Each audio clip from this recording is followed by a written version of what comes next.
of other nations and regions, and by all appearances, care not a damn about preserving America's independence. These individuals aspire to be celebrated citizens of the world, believing that being an American citizen is a humdrum affair, best left to the rest of us who pay for their imperial aspirations and interventionist wars with our taxes and soldier children. When we celebrated Independence Day 8 days ago, no party leader had the moral courage to tell Americans the truth, which is that in the last 50 years, both parties have eviscerated our independence in regard to the single most important issue of foreign policy, that is the decision on whether or not to go to war. Both parties, for example, have failed to move the United States to energy security since the first Arab embargo in 1973. Instead of freeing our economy from the Arab-held dagger that is pointed at its heart, American presidents, Democrats and Republicans, have shamefully groveled, begging for more oil from their energy-producing masters in Saudi Arabia, Kuwait, and other Muslim police states. The same presidents have so enormously overspent the public treasury that they have put America further in the thrall of the Arab tyrants, who buy an ever-increasing portion of our debt. Because of this cowardly leadership, Americans find that they have lost control of the decision of whether to go to war. If an anti-Saudi unrest in the kingdom's eastern province ever severely curtails oil production, U.S. soldiers and Marines will automatically deploy there to protect the Saudis' police state and to restore production. And the reality of the automatic war for oil goes beyond the Arab world.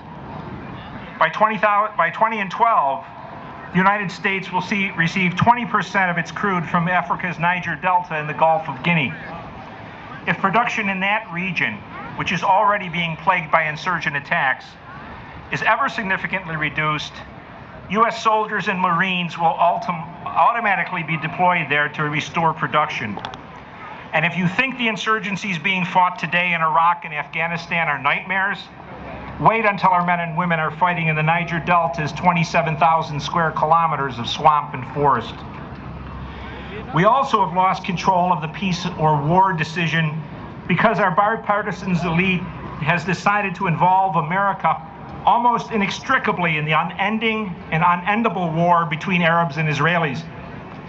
Ignoring and even ridiculing the Founding Fathers' explicit guidance to avoid involving the United States in other people's wars, both parties have not only done so in the Middle East, but they have blithely involved us in other people's religious wars.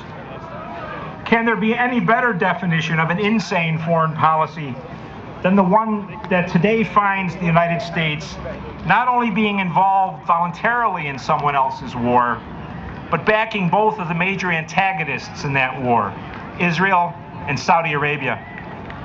By being the main financer and unquestioning protector of Israel, and the only protector of the fundamentally anti-American Saudi state, Washington has created a situation in which America will be drawn into the next Arab-Israeli war, no matter what the wishes or interests of the American people.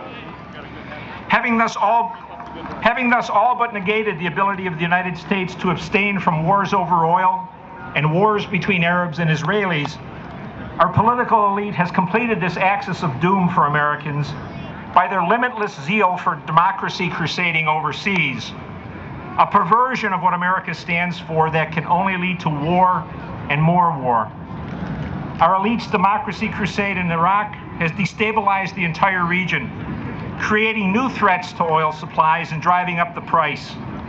It has cost American taxpayers nearly $750 billion, killed 2,400 of their soldier children, 4,200 of their soldier children, and wounded 30,000 more.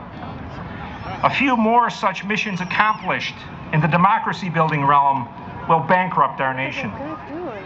And the still present threat of another democracy-imposing war against Iran, which is a more democratic state than any of Washington's Islamo-fascist Arab state allies, would be a negative achievement of epic proportions. War on Iran would be disguised as a campaign to liberate the Iranians, but in reality would be nothing more than a war to protect Israel.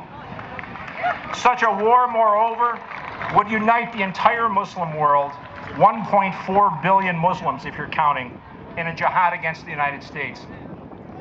Our bipartisan governing elite then has brought Americans face to face with war at every turn. Wars over oil, wars over the religious conflicts of foreigners in which no genuine U.S. national interest is at stake, and wars to impose secular democracy on people who will resist it to the death.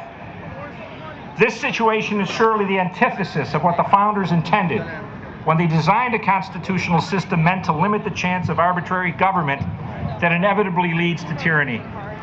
The founders knew, and Americans must relearn, that there is no better definition of tyranny than one that finds an entire nation led into war by the negligence, personal beliefs, or even the whims of a single individual, be he or she a king, a dictator, or a popularly elected president. Americans must begin to reestablish the control over the decision of when and where to go to war by removing from office an interventionist elite that is ready to destroy the American Republic and replace it with an expanding American empire. The question, of course, is how to begin to draw back from the blank check war commitments our leaders have given to foreigners. Let me suggest several ways. We must accelerate conversion to alternative energies, expand nuclear power, and further exploit U.S. fossil fuel reserves. Nothing should be allowed to deter the ingenuity and the initiative of Americans from gaining energy self-sufficiency. Demands for absolute protection for Arctic hares or shrimp-inhabited reefs at the cost of dead American soldiers and Marines should be ignored. Beyond oil, America has no national interests in the Arab Peninsula, save freedom of navigation, which the U.S. Navy can ensure. And as our energy dependence ends, this will be clear. Self-sufficiency will allow Americans to stop protecting the Gulf's tyrannies, which now cloud our economic destiny, export religious hatred for us, and make our advocacy of freedom appear to be pure and even spectacular hypocrisy. It also will end the current cruel reality that sees some portion of the price U.S. parents pay at the pump flow from oil-rich Arabs to the Islamic insurgents who are killing their children in Iraq and Afghanistan. We must stay out of other people's wars.